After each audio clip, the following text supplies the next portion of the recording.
nord de Beyrouth, sur la côte près de Jounieh, des stèles sont fixées dans la roche. L'érosion a presque effacé les inscriptions les plus anciennes. Elles rappellent le souvenir des armées qui ont difficilement franchi la montagne à cet endroit. Les stèles marqueraient aussi la frontière symbolique entre l'Orient et l'Occident.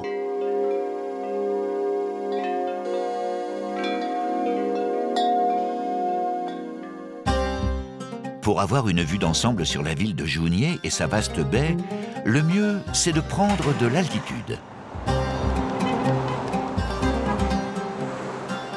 Un téléphérique permet d'atteindre les hauteurs de Harissa, où la vue est impressionnante sur une ville en permanente expansion. Le trajet se termine en funiculaire.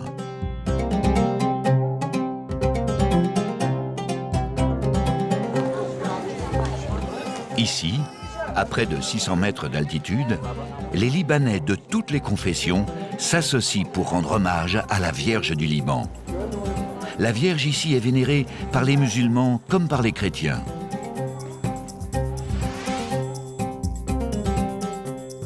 À une quarantaine de kilomètres au nord de Beyrouth, la ville de Byblos, Jbeil en arabe, c'est une des plus anciennes cités du monde.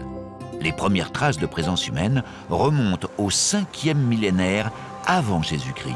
Le port phénicien fut un des plus actifs de Méditerranée. Aujourd'hui, quelques sirènes s'y réfugient encore.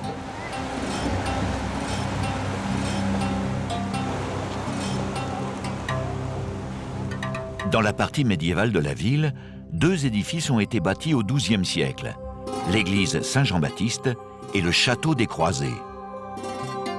Les Francs ont construit la forteresse en pillant les ruines romaines voisines. Pendant toute l'Antiquité, la ville a connu un formidable rayonnement.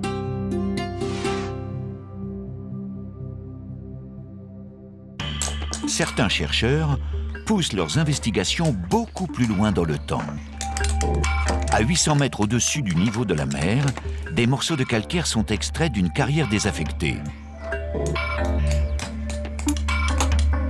Lorsque les blocs sont ouverts, ils révèlent parfois les silhouettes de poissons fossilisés appartenant le plus souvent à des espèces disparues.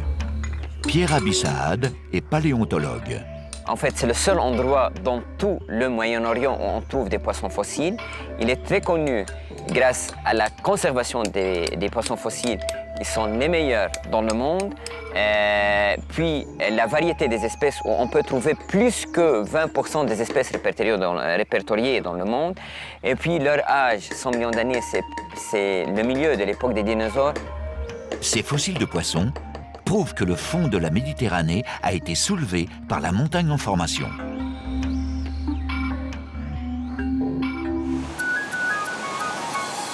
La mer Méditerranée borde ici des plages de sable fin qui sont privées pour la plupart. Certains propriétaires veillent à la détente et à la qualité du cadre de vie. Madame Eddé. La plage que nous avons transformée dans un jardin paradis, avec des piscines, avec des restaurants, avec des salles de banquet, avec des chambres d'hôtel qui ressemblent à des vieilles maisons libanaises en pierre. Tous les bâtiments, toutes les maisons, tout est fait en pierre de sable, comme la vieille ville de Byblos. Ici, on respecte le patrimoine et un certain art de vivre. La réputation de Byblos a largement dépassé les frontières du Liban. On vient de loin pour partager une culture à la croisée de l'Orient et de l'Occident.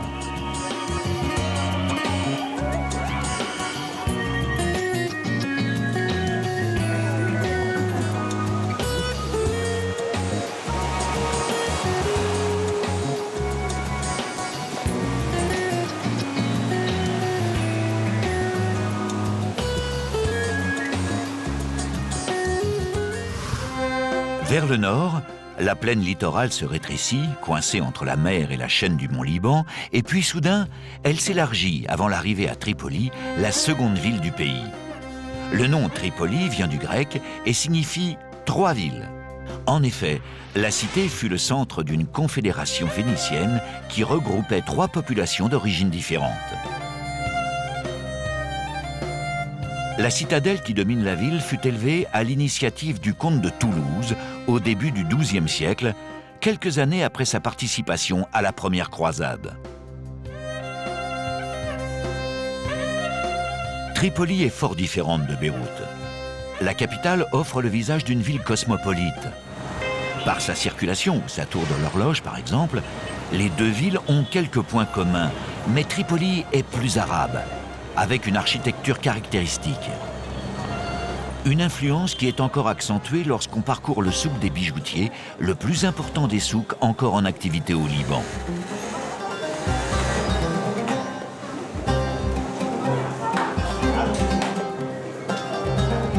Les bijoutiers qui vendent l'or au poids ont pignon sur rue.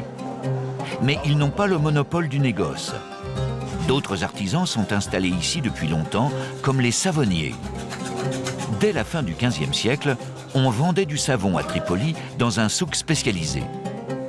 Les savons, parfumés aux herbes, aux fruits et aux épices, ont tous l'huile d'olive comme matière première.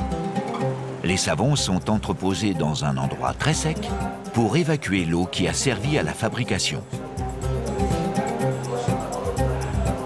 Certains hauts lieux du commerce se distinguent aussi par leur architecture. Nahas Bassan. Cet endroit où on est, c'est le caravansérail des couturiers. C'est un des plus beaux caravansérails à Tripoli, de forme atypique. Ce caravansérail a la forme d'une longue rue, fermée des deux côtés par deux portes. Le souk des couturiers existe depuis le XIVe siècle. Ces artisans sont réputés dans tout le Proche-Orient pour la qualité de leur travail.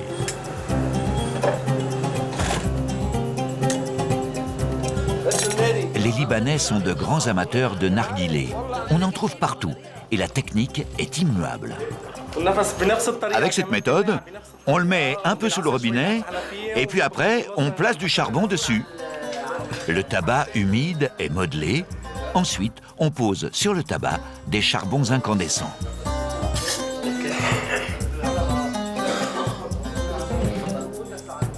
La fumée qui se dégage de la combustion du tabac passe dans un récipient en verre rempli d'eau. Enfin, l'eau est inhalée via un long tuyau flexible.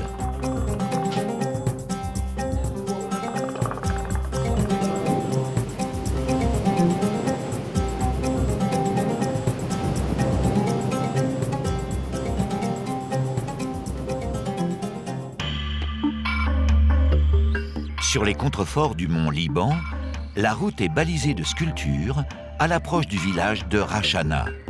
On doit ces œuvres d'art à Michel, Alfred et Youssef Basbous et à leurs émules. Les trois frères se sont lancés dans la sculpture dans les années 1960, en s'inspirant du travail des Phéniciens et du patrimoine archéologique libanais. Nabil Basbous est aussi sculpteur et perpétue la tradition. Les sculpteurs Basbous étaient les premiers à faire la sculpture moderne au Liban. Alors, ils ont invité des artistes qui ont travaillé aussi des sculptures modernes, mais chacun des artistes avait son style particulier à lui. Grâce à l'initiative des frères Basbous, le village de Rachana est devenu un atelier en plein air et un véritable musée de la sculpture.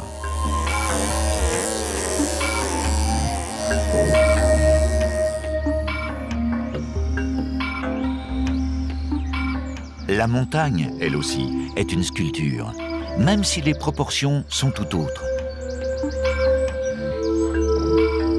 L'eau se jette dans le gouffre de Bala après avoir taillé plusieurs ponts naturels. Fakra est un site idéal pour l'escalade, dans un environnement façonné par l'érosion et par l'histoire. Un improbable temple romain est perché à 1750 mètres d'altitude. La roche est sculptée sur les sommets, mais elle l'est aussi dans les profondeurs du sol. Dans les grottes de Jeïta, l'eau chargée de calcaire a formé des concrétions impressionnantes. La croissance des stalagmites et des stalactites est très lente. On estime qu'elles grandissent de 2 à 4 cm par siècle.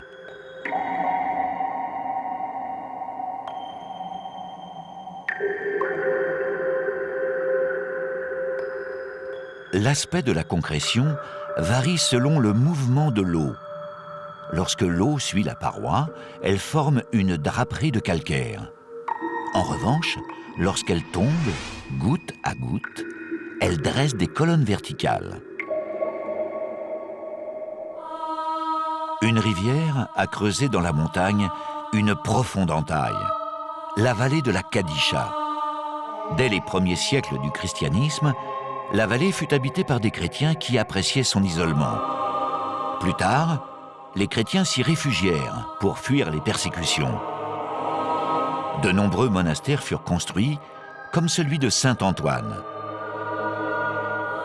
La concentration d'édifices religieux dans la vallée est à l'origine de son nom. Le père Saba Saba. Le monastère au Liban, il y a beaucoup, spécialement dans ce vallée. Le vallée Qashaya avec le vallée Kanoubine s'appelle le vallée de Kadisha, vallée de Kanoubine, le vallée des saints. Donc, notre ordre libanais et tous les monastères sont à tous les villages à peu près du Liban. Nous sommes les moines libanais et moines libanais maronites. Les maronites se réclament d'un ermite appelé Maroun qui vivait en Syrie actuelle au 5e siècle. La vallée de la Kadisha a inspiré l'un des plus grands artistes du Liban. Il fut à la fois poète, écrivain, sculpteur et peintre, Khalil Gibran. Un musée lui est consacré dans un ancien monastère où il est enterré. Une belle reconnaissance pour celui dont la famille était trop pauvre pour l'envoyer à l'école et qui dut émigrer. Le conservateur du musée, Wahib Kérouz.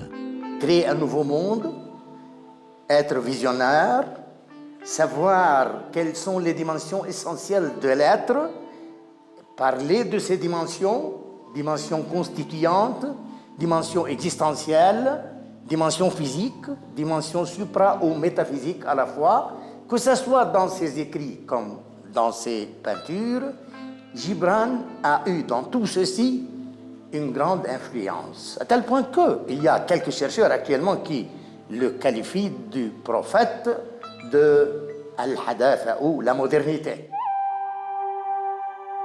Au-dessus de la vallée des Saints, à 2000 mètres d'altitude, les nuages adoptent parfois la silhouette des cèdres de Dieu.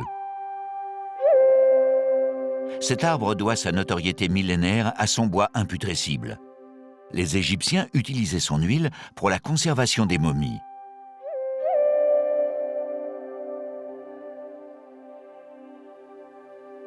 Les troncs peuvent être exploités par certains artistes.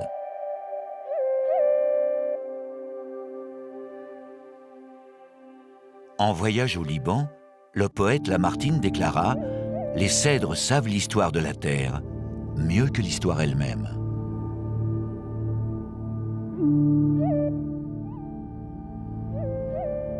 La chaîne du mont Liban limite le passage des nuages.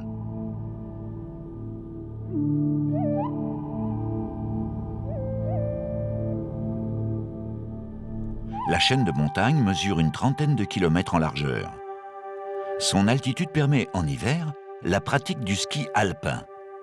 On fait du ski au Liban depuis les années 1930. Une pratique implantée ici par les Français. À la belle saison, les Bédouins conduisent leurs troupeaux de moutons dans la montagne.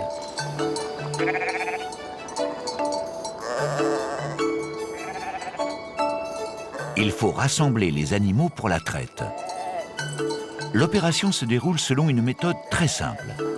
Les brebis sont alignées tête bêche. Ainsi, les brebis s'immobilisent mutuellement et il n'y a plus qu'à attendre le berger.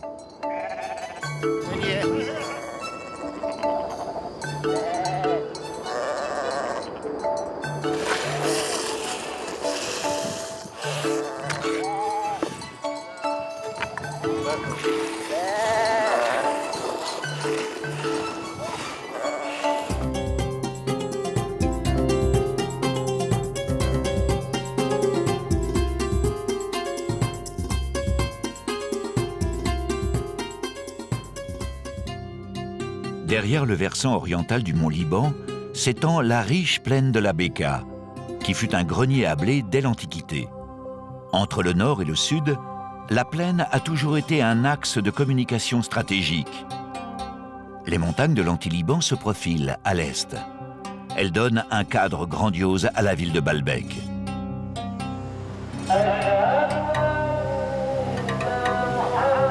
Décorée de céramique, la grande mosquée révèle l'influence persane.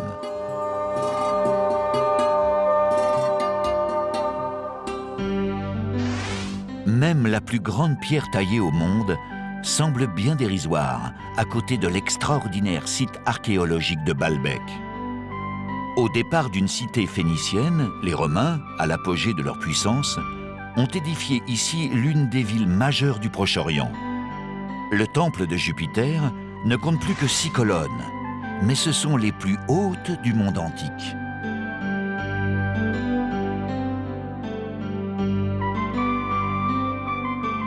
Quant au temple de Bacchus, le dieu du vin, il est remarquablement conservé.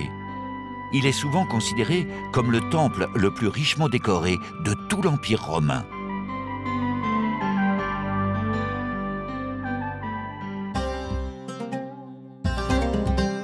Bacchus, le dieu du vin, avait certainement de bonnes raisons d'être honoré dans la plaine de la Béka. Le vignoble qu'on y cultive est en effet l'un des plus anciens au monde. La présence des Français a contribué à la diversification des cépages.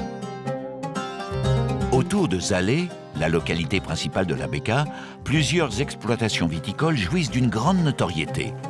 Leur histoire est plutôt étonnante. Elzi Aloumassoun. Le château de Ksara a commencé avec les jésuites. Ils sont venus ici en 1857 pour fonder un monastère. Ils ont commencé de produire du vin pour leur propre consommation. C'est du vin doux et du vin rouge. Mais le vin n'est pas la seule boisson alcoolisée produite au Liban. L'alcool principal ici au Liban était l'arak, mais avec la nouvelle génération, tout est changé. Les gens ont commencé de connaître le vin et de boire le vin. Le vin est un secteur porteur au Liban. Les producteurs y sont 5 fois plus nombreux qu'il y a une trentaine d'années. À 1000 mètres d'altitude, la Béka possède un climat méditerranéen. Les agriculteurs alternent des cultures très variées. La production de tabac n'est plus aussi importante que par le passé. Elle permet juste aux paysans de compléter leur budget.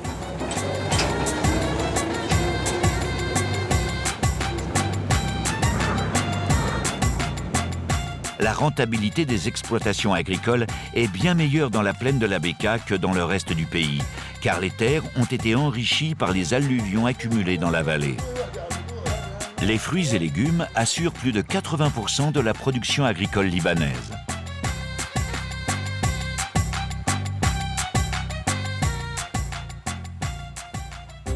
Au couvent de Tanayel, un autre établissement fondé par les jésuites, la qualité est soigneusement contrôlée. La ferme modèle produit le lait qui sert notamment à préparer le labné, un lait caillé réputé. Les Libanais se soucient de plus en plus de la qualité de la vie. Un écolodge a été créé. On y utilise les ressources naturelles et les matériaux traditionnels de la plaine de la Béka. Et le concept a du succès. Même les jeunes acceptent un mode de vie plus authentique, même s'il faut sacrifier un peu de confort et se passer d'appareils électroménagers. Pierre Issa, responsable de l'écolodge, trouve que l'habitat rural ne manque pas d'atouts. Ils sont nombreux, mais on peut citer surtout les avantages thermiques. Donc c'est bien plus chaud en hiver et on coupe la facture de mazout par 2, ce qui n'est pas négligeable, surtout en situation de crise économique. Et puis c'est plus frais en été. Il y a l'isolation sonore. Une même salle a une qualité de silence et de sérénité nettement supérieure à la même en béton, parce que les ondes sonores ne se répercutent pas sur les murs, mais sont absorbées par les murs. C'est esthétiquement beaucoup plus beau parce que ça se marie avec le paysage, les matériaux venant tous de l'environnement immédiat. C'est de la terre, de la paille. Nous sommes dans une zone agricole où on plante du blé, de l'orge, et donc on utilise la paille de blé et la paille d'orge. C'est de la terre rouge de la région et c'est du bois de peuplier qui pousse naturellement dans cette région. Beyrouth, une autre planète.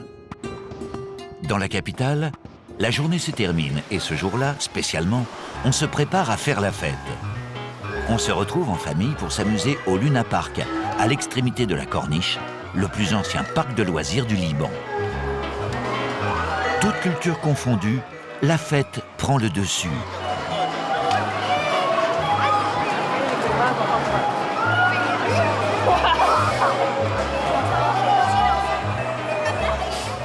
Ce soir, on célébrera l'Aïd al-Fitr, la fin du Ramadan, à l'apparition du premier croissant de lune.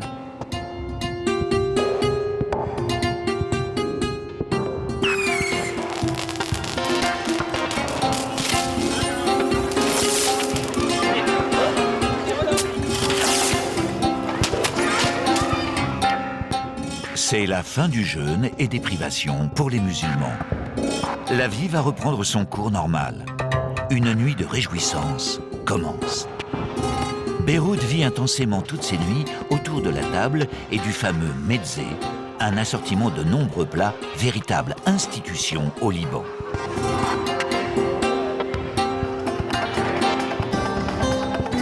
Au Liban, on vit intensément l'instant présent à travers la fête. C'est comme une fuite en avant. L'espace d'une soirée, on oublie ses repères, ses origines, sa culture.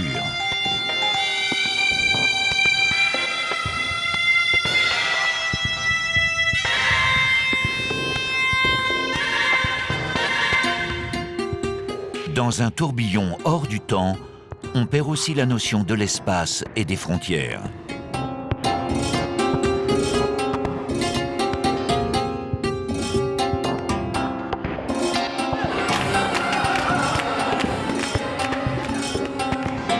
Le Liban est immensément riche de son passé, mais il est aussi riche de projets.